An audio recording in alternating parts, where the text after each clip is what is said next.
Hi folks, welcome back to MetaBox Tutorials. If you're looking to show your events on the calendar, this video is exactly what you need. We can archive it easily with the help of MB Views from MetaBox. Displaying events or tasks on a calendar is an incredibly useful feature in many applications and information management systems. It allows you to easily track and manage important events such as meetings, conferences, holidays, or personal tasks. When events are visually displayed on a calendar, users can plan more efficiently and avoid redundancy or missing important activities. I have this page as an example of an event calendar. On it, you can see which event is on which day and how long it is based on the start date and end date. You can view the event on the calendar by month, week, or day as well. You also may put this calendar in any place you want. On the sidebar is an example.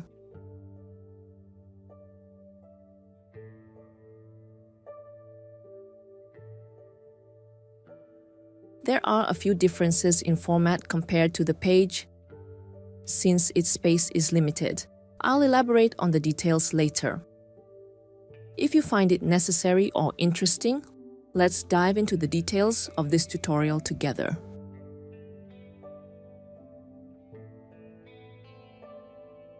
Displaying events or tasks on the calendar is completely feasible with only MetaBox. Specifically, we'll create a custom post type for the events. The event's time, such as the start date and end date, will be stored in the custom fields, and then MB Views will help you display them on the calendar. With that concept, these are the tools we need for this tutorial. First, the MetaBox plugin to have a framework to create a custom post type, custom fields, and a template for displaying events on the calendar. You can install it directly from wordpress.org. We also need some MetaBox extensions for the advanced features. You can install them individually or use MetaBox all-in-one to have them all. It now includes both the framework and all extensions. MB Custom Post Type to create a custom post type for the events. MB Views to create a template to display events on the calendar. MB Builder to have a UI on the backend to visually create the custom fields for storing event information. And now, let's start. Each event will be a post of a custom post type, so we need to create it first. Go to MetaBox, Post Types, and create a new one for the event.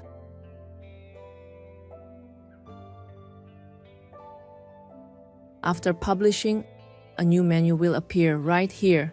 It's your post type.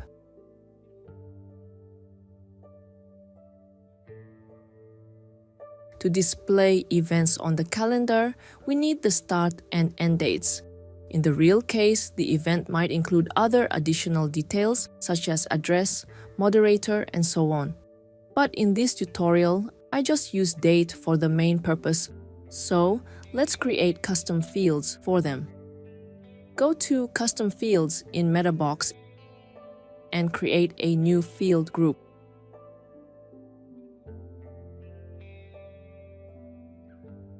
I'll choose the Date-Time Picker field type for both the start and end date of the event. If you don't want to note the time, you can use the Date Picker instead.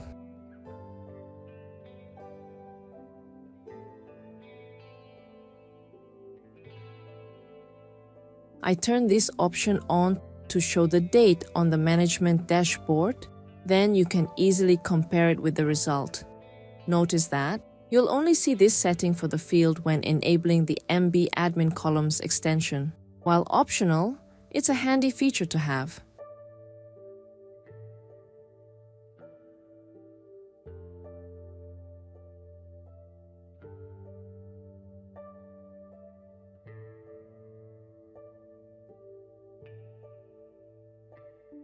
If you want to store other information, just add corresponding field types as you go.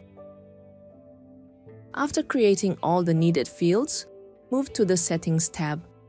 Choose Location as Post Type and select Event to apply these fields to this post type. Now, in the Post Editor, you will see the created custom fields. Simply input data into them.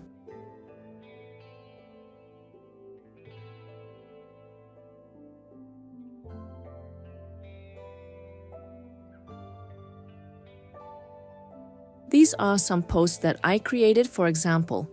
The start date and the end date are shown as admin columns as well.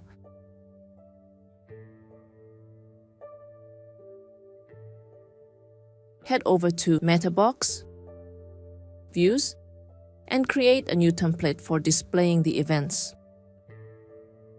With MB Views, you can insert fields into the template by clicking this button, or add some lines of code directly. This line is to declare that we'll get posts from the post type that has this slug. This number helps to get all posts in that post type. Next, we use this function to get the posts. Since we have various posts, we should add a loop to get and display them all.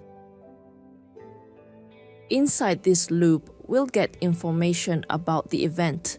I recommend you use the button I mentioned before and insert the field you want from the right panel. For demonstration purposes, I just get 3 basic information, including the event names, start time, and end time. They will be used on the calendar later. The event's names mean the post title. Next, the time information is stored in custom fields created with MetaBox. They're here. Just insert one by one as usual. MetaBox also provides some options to set the output of the date, as you can see.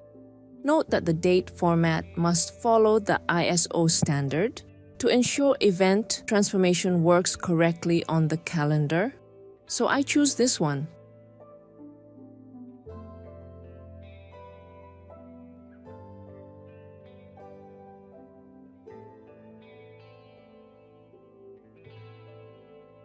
The template is now in the simplest version since it is just to get data.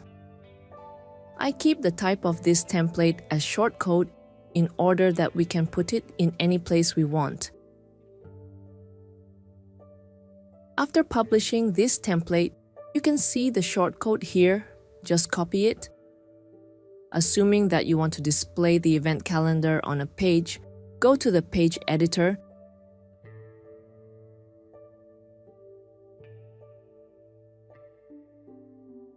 Then paste the copied shortcode.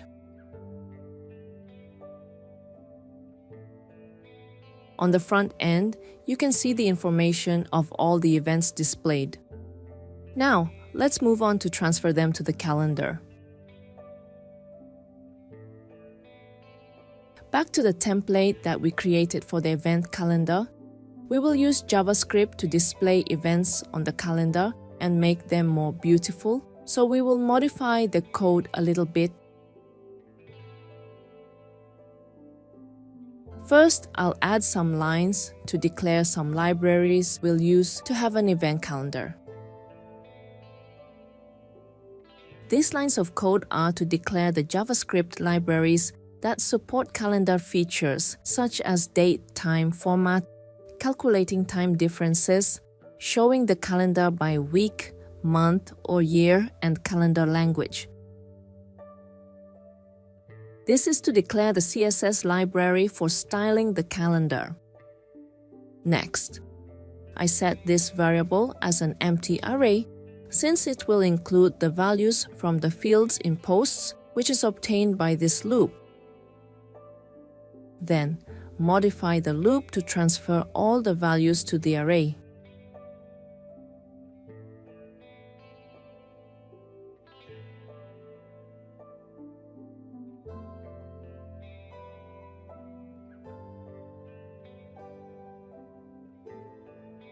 I'm adding a div tag that has this ID. It'll be used in JavaScript later.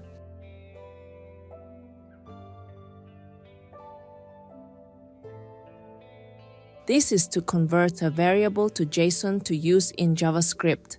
Then assign it to this attribute.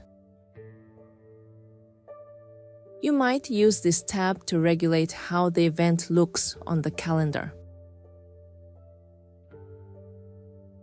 Now, move to the JavaScript tab and add some code. This is to get data from the element that has this ID. This is to get data from this attribute. It includes the values we assigned before. I also add a constant as the current date, and I'll use it to set the default position on the calendar. Next, I'll configure attributes of the calendar with the help of the library I declared at first. This is to initialize a function based on this ID.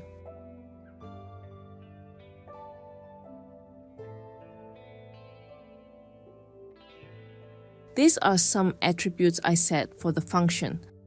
For illustration purposes, I just use some major attributes of the calendar library, such as calendar language, header, and the default date.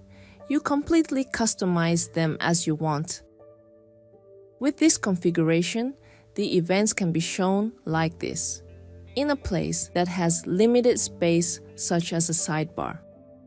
Then just click on it to see which events will be on that day. That's done. Now go to the page. And this is the new look of the event calendar. Assuming that today is September 20th, then the default month, week, and day will be based on it. Use these buttons to check the previous and next period. Also, the calendar can be in month, week, or day view. The events will be displayed along with their title, start time, and the end date. Will it work well if the event schedule is placed in a different position? Let's give it a try. I'll put it on the right sidebar of the home page as an example.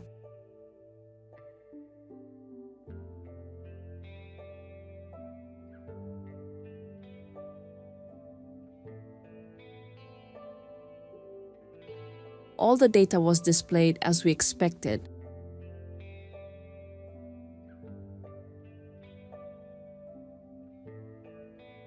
And for the days that have more than one event, they will display like this.